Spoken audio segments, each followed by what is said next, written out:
For today's video, I'm going to be attempting to recreate a jacket that I have not been able to stop thinking about ever since I saw it on my Instagram. It is from one of my favorite designers, J.Kim, and it's this jacket right here.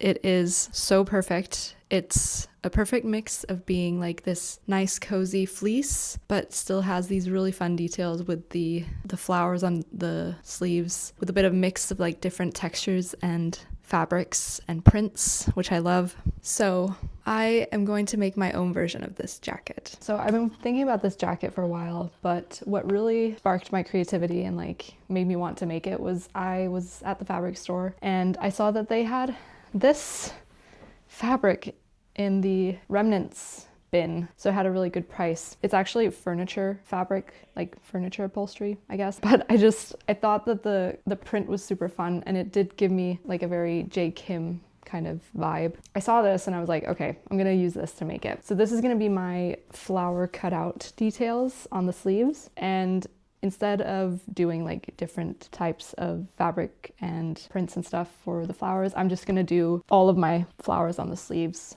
with this fabric right here. Now for the rest of my fabric, I have just this black fleece that is gonna be most of the jacket that's made up out of this. But just like in the J.Kim jacket, there is the side panels that are made up of a different material. And I want to create the same effect, so I picked up a little bit, I don't know if I actually have enough fabric of this, but I picked up a little bit of this, I believe it's called Taslan, and it's this sort of nylon material that's like pretty durable. It's supposed to be a bit water resistant, I think. Great for like outdoor garments, outdoor material. So I'm planning to make the sides up of this. Now for the pattern of this jacket, I have never self-drafted a jacket before, so I didn't really feel like this was the time to do it. I just didn't really feel like doing it. So instead, I'm gonna be making this pattern that I picked up from Puff and Pencil. It's their zip vest, which looks to be a pretty close fit. It also has like a high collar.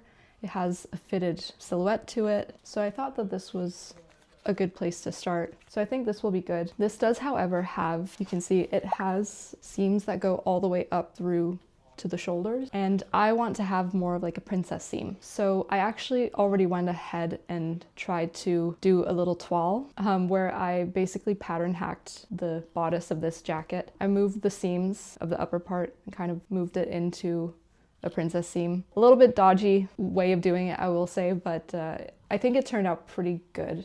So I already made that. So this is what my mock-up looks like. I think it works.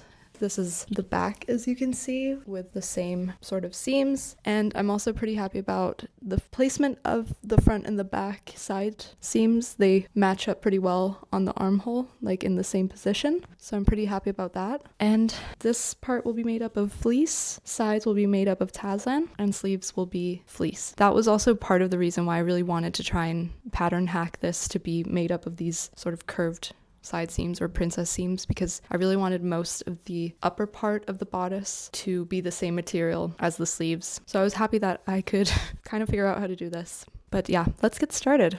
I started by cutting out my pieces from the pattern where I cut out all of the main bodice pieces of fleece, and then also cut out the side pieces of the bodice from the Taslan fabric.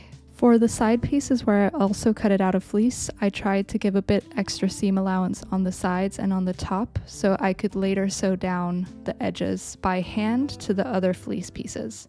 I also just got the chance to put in the sleeve to the bodice with the flower cutout detail to get an idea of the placement and shape and size of the flower. It's not done super well because I kind of just needed to get a rough idea, but I think that it's looking good. It's looking how I pictured it. I just wanted to show this is kind of the motif that I did for the flower cutout. So I just cut out one petal and then placed it on this piece of cardstock to draw out the full shape of the flower, and then I just traced that onto the fabric.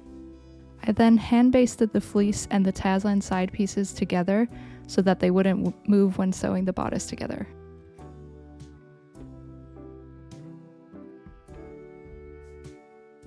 Next, I could attach the side pieces to the center front and center back pieces, making sure to only sew down the Taslan piece to the center front and center back.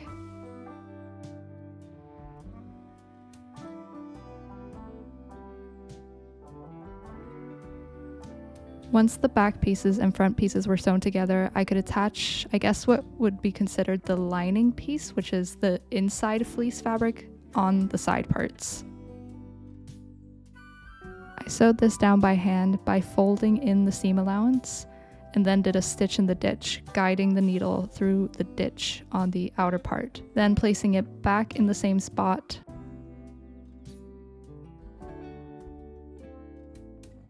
And then on the inner side, going over by one stitch.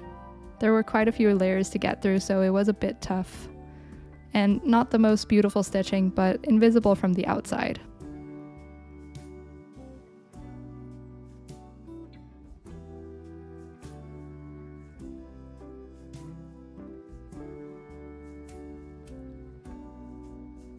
After a few hours of hand stitching, the side seams on the inside look like this.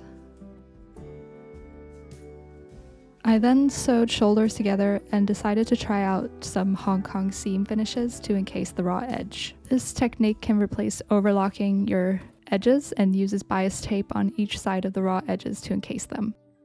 I didn't have any black bias binding available, so I used some of this bright yellow, which I had to pair with my black thread, so it didn't turn out as neat as I'd hoped, but that's okay. Then I got to attach one of my collar pieces to the neck by pinning it right sides together. Once the one collar piece was attached, I could sew the side seams together, making sure again to only sew the outer fabric together, which on the sides, it's just sewing the tassel pieces together. Then I could sew up the inside fleece pieces together. I did this by hand again and used what I believe is called a felling stitch, where I sew down the ridges of each piece of fabric.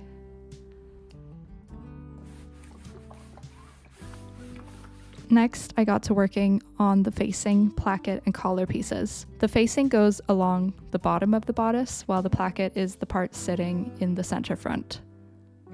For both the placket and facing pieces, I cut up some interfacing and attached to both pieces, as well as for one of the collar pieces, since the other one was already attached to the jacket. I pressed the interfacing to my pieces and then started by sewing all of the bottom facing pieces together. Next, I pressed out the seams, and then I pressed down 1 centimeter at the top of the facing. I then attached the placket pieces to the facing piece, right sides together, and then pressed out the seam allowance toward the side of the placket, continuing the pressing all the way up the side of the placket. Then I got to making the collar, where I interfaced one piece of these 2 collar pieces that I have. The interface collar piece I then attached to the placket right sides together, which here is the non-interface side. The entire facing piece was now complete, but before I could attach it to the bodice, I needed to attach the zipper. I opened up the zipper completely and placed each side of the zipper on the front right sides together, with the teeth pointing away from the edge. I pinned down and did a basting stitch to hold the zipper piece in place. After basting the zipper down, I placed the facing piece on top of the zipper, right sides together, with the folded edge facing away from the opening. I pinned down all the way from the collar to the bottom facing piece. Then I switched over to my zipper foot so I could sew down as close as possible to the edge of the zipper, making sure to turn the corners when I made it to the bottom of the facing. After sewing the entire thing down, I snipped the corners of the facing and then used my scissors to press out the corners so they could look as sharp as possible. I then flipped the whole thing out and in towards the inside of the jacket and made sure to give the bottom facing placket and collar a really good press. Next up was to understitch the facing to the seam allowance of the inside so that the facing won't pop out from the inside. On the inside of the collar, I also folded in the raw edge, pinned down first on the inside, then moved the pins to the right side of the collar and placed them right down the middle of the seam, so then I could do a stitch in the ditch from the right side.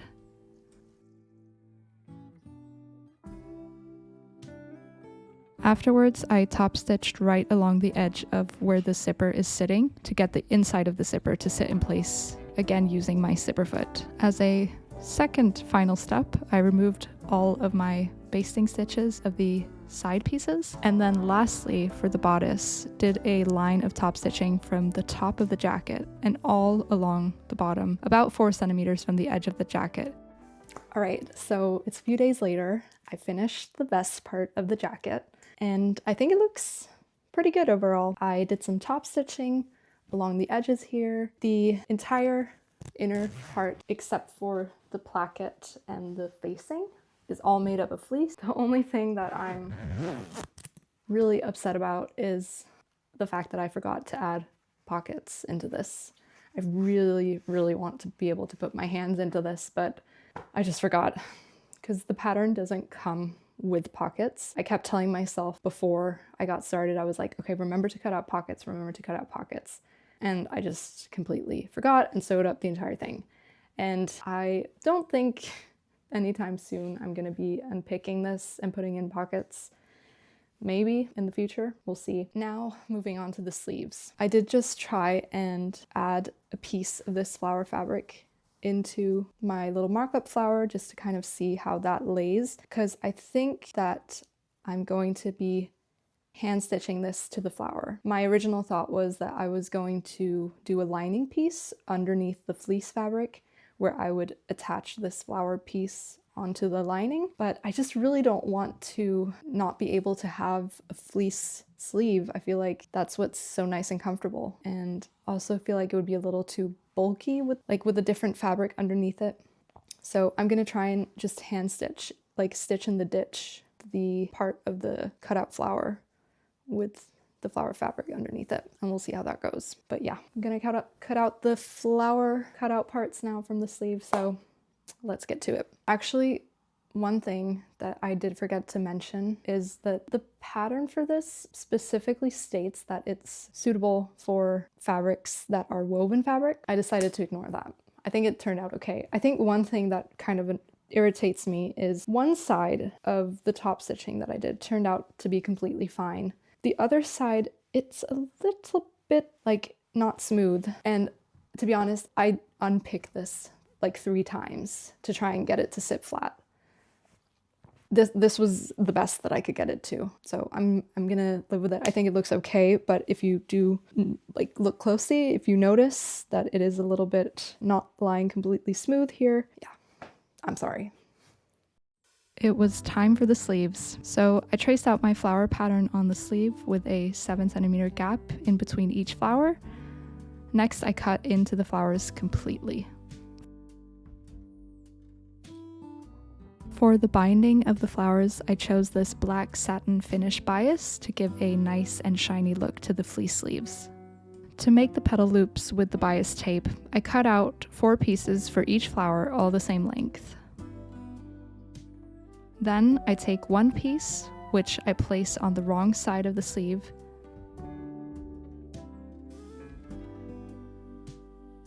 sew down one edge, snip into the curved sides, then flip the rest of the bias to the right side, pin down,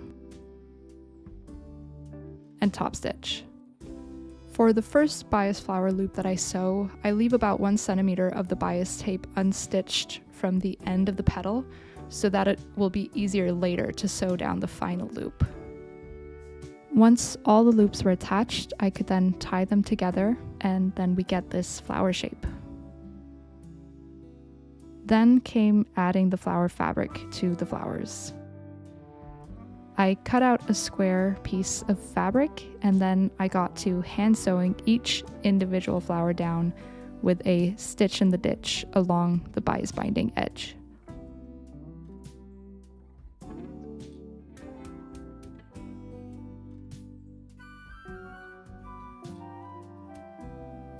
And then repeated all the steps for the other side of the sleeve.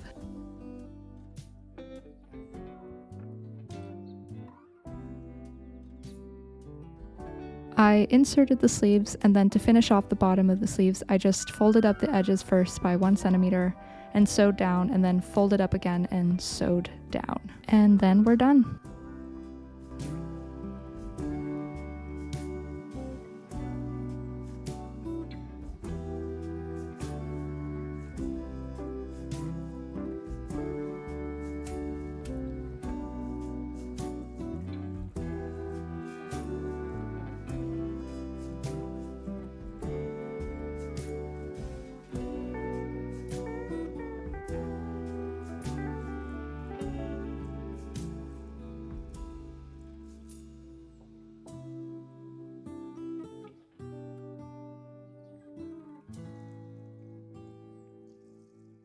So, the finished jacket with the sleeves in. I am obsessed with these flower details. I love it so much. It gives, I think, such a cool extra detail to this otherwise very utilitarian piece of clothing. I love my own version of this. It doesn't look exactly like the inspiration photo from J.Kim, but I also didn't need it to be exactly the same. And I think that's what's really nice about making your own clothing, is that you can make it look however you want. And for the pattern, I would definitely recommend this puff and pencil pattern. It was really easy to follow and great instructions and visual instructions as well. And I'm definitely going to be trying out a lot more of their patterns because it turned out really well, I think, even with my alterations. And even though it's not a woven fabric, I still think that it turned out pretty well. I hope that you enjoyed watching, and if you did, I would love for you to like and subscribe, and I'll see you in my next one. Bye!